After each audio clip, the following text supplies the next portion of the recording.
કાંકરેજ તાલુકાના મુખ્ય મથક શિહોરી ખાતે આવેલ મામલેદાર કચેરીમાં એક યુવકને ચક્કર આવી જતા જમીન પર પડી જતા ઇજાગ્રસ્ત થયો. પ્રાપ્ત વિગતો અનુસાર કાંકરેજ તાલુકાના મામલેદાર કચેરીમાં ઈ-કેવાયસી કરાવવા માટે એક યુવક લાઇનમાં પગથિયા પર ઊભો હતો.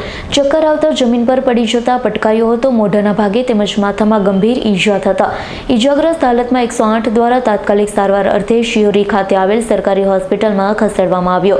ઘટના સ્થળે લોકોના ટોળા ઉમટી પડ્યા. ત્યારે હવે કાંકરેજ તાલુકામાં ગરીબ પરિવાર અને મિડલ ક્લાસના લોકો પોતાના ઈ-કેવાયસી મામલે ખૂબ જ ચિંતિત છે. કારણ કે જો ઈ-કેવાયસી ના હોય તો કોઈ પણ પ્રકારના સરકારી લાભો મળી ન શકે. એટલા માટે સવારથી જ સમગ્ર જિલ્લાના તમામ વિસ્તારોમાં લોકો પોતાનું ઘરકામ છોડી ઈ-કેવાયસી કરાવવા માટે સરકારી કચેરીઓની લાઇનમાં જોવા મળે છે.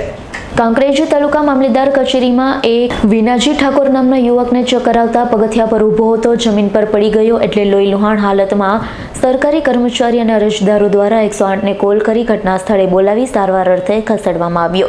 યુવકે દારૂ પીધેલી હાલતમાં હોવાનું જાણવા મળ્યું છે. સરકારી કચેરીઓમાં લોકો દારૂનો નશો કરી હાલતમાં આવતા હોવાનું સામે આવ્યું છે. પરંતુ હવે તંત્ર દ્વારા દરેક ગ્રામ્ય વિસ્તારમાં ઈ-કેવાયસી કરાવવા માટે કાળજી રાખી યોગ્ય રીતે વ્યવસ્થાઓ ઊભી કરવામાં આવે.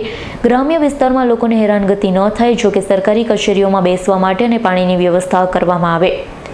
ઈ-કેવાયસી કરાવવા માટે ગામ દીઠ કીટ ઊભી કરવામાં આવે તો લોકોની ભીડ જોવા મળે નહીં અને આવી કોઈ ઘટના પણ બને નહીં.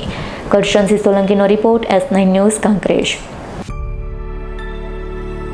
અમારી તમામ માહિતીથી અપડેટ રહેવા માટે જોડાયેલા રહો S9 ન્યૂઝ સાથે.